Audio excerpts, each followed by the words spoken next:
YS Jaganmohan Reddy అక్రమార్జన కేసుల్లో supreme court ఈరోజు సంచలన నిర్ణయం తీసుకుంది. వైఎస్ జగన్స్ డిసప్రాప్రియేట్ అసెట్స్ కేసు ఇది ట్రిబ్యునల్ సుప్రీంకోర్టులో పిటిషన్ వేయగా దాని మీద డీటెయిల్డ్ రిపోర్ట్ని సుప్రీంకోర్టు తీసుకోవటానికి ఆదేశాలు జారీ చేసిందని తెలిసింది. జగన్మోహన్ రెడ్డి అక్రమాస్తుల కేసుల్లో సుప్రీంకోర్టు కీలక ఆదేశాలు.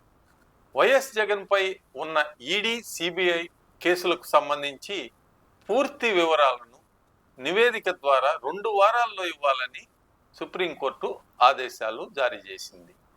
వైఎస్ జగన్ కేసులు ముందుకు పోవటం లేదని, విచారణను వేరే రాష్ట్రానికి బదిలీ చేయాలని మాజీ ఎంపీ, ప్రస్తుత ఆంధ్రప్రదేశ్ డిప్యూటీ స్పీకర్ రఘురామకృష్ణంరాజు దాఖలు చేసిన పిటిషన్పై సుప్రీంకోర్టులో నేడు విచారణ జరిగింది. ఈ సందర్భంగా సిబిఐ, ఈడీ తరపున న్యాయవాదులు వారు అంటే జగన్ అండ్ కో రకరకాలుగా ఒకటి తర్వాత ఒకటిగా వేస్తున్న డిశ్చార్జ్ పిటిషన్ల కారణంగానే కేసులు ముందుకు సాగటం లేదని సుప్రీంకోర్టు దృష్టికి తీసుకువెళ్లారు.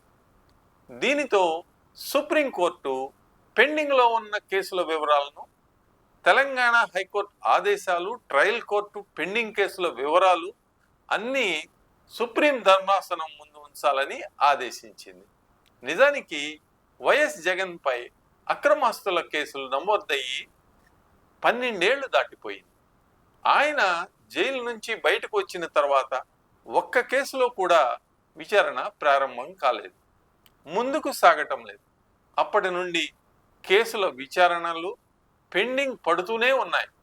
ఈ కేసుల్లో నిందితులు అందరూ ఒకరి తర్వాత ఒకరు డిశ్చార్జ్ పిటిషన్లు వేస్తూనే ఉన్న కారణంగా అసలు విచారణ ప్రారంభం కావటం లేదు. ఈ డిశ్చార్జ్ పిటిషన్లతోనే సమయకాలం గడిచిపోతా ఉంది. హైకోర్టు చెప్పినప్పటికీ విచారణ జరగటం లేదంటే దీనిపై ఓ ఖచ్చితమైన నిర్ణయం తీసుకోవాల్సిందే అని సుప్రీంకోర్టు ధర్మాసనం అభిప్రాయపడింది.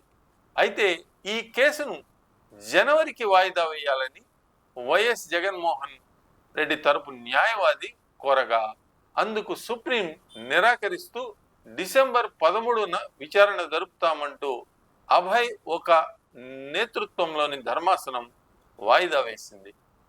జగన్మోహన్ రెడ్డికి సంబంధించిన అక్రమ ఆస్తులకు సంబంధించి అన్ని కోర్టుల్లో దాఖలైన పిటిషన్ల వివరాలు తెలుసుకున్న తర్వాత సమగ్రమైన నిర్ణయం తీసుకుంటామని సుప్రీంకోర్టు ధర్మాసనం అభిప్రాయపడింది. ఈ కేసుల్లో జగన్ కోర్టుకు హాజరు కావటం కూడా మానేశారు. సుప్రీంకోర్టు ఎలాంటి నిర్ణయం తీసుకుంటుందనే దానిపై తదుపరి విచారణ ఖరారయ్యే అవకాశం ఉంది. ఏది ఏమైనా ఈ పరిణామం వైఎస్ జగన్మోహన్ రెడ్డికి ఒకంత ఇబ్బందికరంగా మారిందనే చెప్పాలి.